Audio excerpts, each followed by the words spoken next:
నమస్కారం. శ్రీమద్ భాగవత మహాపురాణము ప్రథమ స్కందము 3వ అధ్యాయము భగవంతుని యొక్క అవతారముల వర్ణనము 10వ శ్లోకము.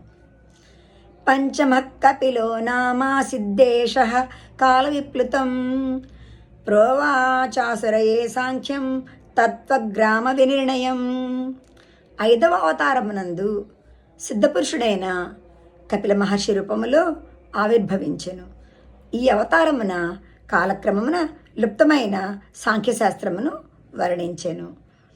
ఇందు తత్వములు నిర్ణయించినట్టి ఈ శాస్త్రమును అసురి అను బ్రాహ్మణునకు ఉపదేశించెను.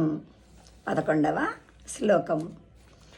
షష్ఠే అత్యేరపత్యత్వం వ్రతః ప్రాప్తో నసూయయా ఆన్వీక్షికీ మలర్కాయ ప్రహ్లాదాదిభ్యవూచివాన్. 6వ అవతారమున అత్రి మహర్షి ద్వారా అనసూయాదేవి యందు దత్తాత్రేయుడుగా జన్మించెను. ఆ మహాత్ముడు ఈ అవతారమున అలర్కుడు, ప్రహ్లాదుడు మొదలగు వారిని అన్వీక్షికి అను విద్యను అనగా బ్రహ్మజ్ఞానమును ఉపదేశించెను.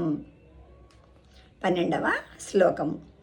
తతః సప్తమ ఆకూత్యాం రుచిరేర్యజ్ఞోభ్యజాయత సయామయభ్యైః సురగణైరపాత్ స్వయంభువాంతరం.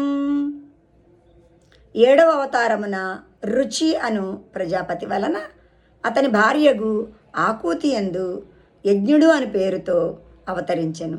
ఇతడు తన పుత్రులైనటువంటి యాముడు మొదలగు దేవతలతో కూడి స్వయంభువ మన్వంతరమును రక్షించెను. 13వ శ్లోకము. అష్టమే మేరు దేవ్యాంతు నాభేర్జాతౌరుక్రమ దర్శయన్ వత్ధీరాణం సర్వాశ్రమ నమస్కృతం.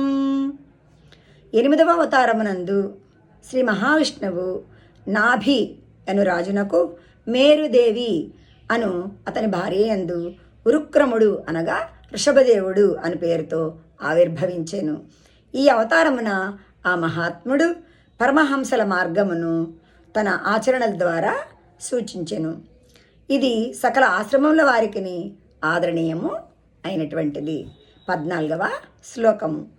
ఋషభిర్యాచితో భేజే నవమం పార్థివం వపుః దుగ్ధే మామోషధీర్విప్రాస్తేనాయం స ఉషత్తమః.